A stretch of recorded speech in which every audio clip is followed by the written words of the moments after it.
ছবি তুললে কি হবে ভাই, পেটে তো ভাত নেই। পারলে সরকারকে বলে একটু সাহায্যের ব্যবস্থা করেন। আশ্রয় কেন্দ্রে থাকা রিনা বেগমের এই আকুতিই বলে দেয় দুর্গতদের বাস্তব চিত্র। কয়েকশো কোটি টাকার ক্ষতি আর 30,000 মানুষের কান্না, এই খেসারত দিয়ে অবশেষে শান্ত হয়েছে হবিগঞ্জের খোয়াই নদী। তবে পানি কমলেও রেখে গেছে এক ভয়াবহ মানবিক বিপর্যয়। গত বৃহস্পতিবার রাতে লস্করপুর ইউনিয়নের কালীগঞ্জ এলাকায় বাঁধ ভেঙে মুহূর্তের মধ্যেই 25টি গ্রাম প্লাবিত হয়। আকস্মিক এই বন্যায় ভিটে মাটি হারিয়ে আশ্রয় কেন্দ্রে ঠাঁই নিয়েছেন 6,000 পরিবারের প্রায় 30,000 মানুষ।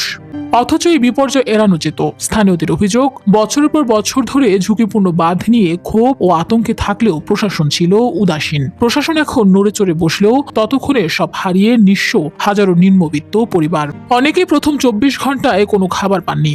অবুঝ শিশুদের কাটাতে হয়েছে অনাহারে। সরকারের অনুদান এখনো সবার কাছে পৌঁছায়নি। সবচেয়ে চমকপ্রদ তথ্য দিয়েছে পানি উন্নয়ন বোর্ড। 2017 সালে নদীর পানি বিপদসীমার 282 সেন্টিমিটার উপর দিয়ে গেলেও বাঁধ ভাঙেনি। অথচ এবার মাত্র 221 সেন্টিমিটারেই ভেঙে চুরমার। পরিবেশবাদীদের মতে নদী থেকে অবাধে অবৈধ বালু ও মাটি তোলায় নদীর ধারণ ক্ষমতা কমে গেছে। ফলে 61 সেন্টিমিটার কম পানিতেই এই ধ্বংসযজ্ঞ ঘটল। আপাতত পানি নামতে শুরু করায় ঘরবাড়ি পরিষ্কারের তোড়জোড় চলছে। পানি উন্নয়ন বোর্ড দ্রুত স্থায়ী মেরামতের আশ্বাস দিলেও ক্ষতিগ্রস্তদের একটাই প্রশ্ন, যে ক্ষতি হয়ে গেল তা কাটিয়ে আবার কবে তারা নিজের ভিটায় মাথা গোঁজার ঠাঁই পাবেন।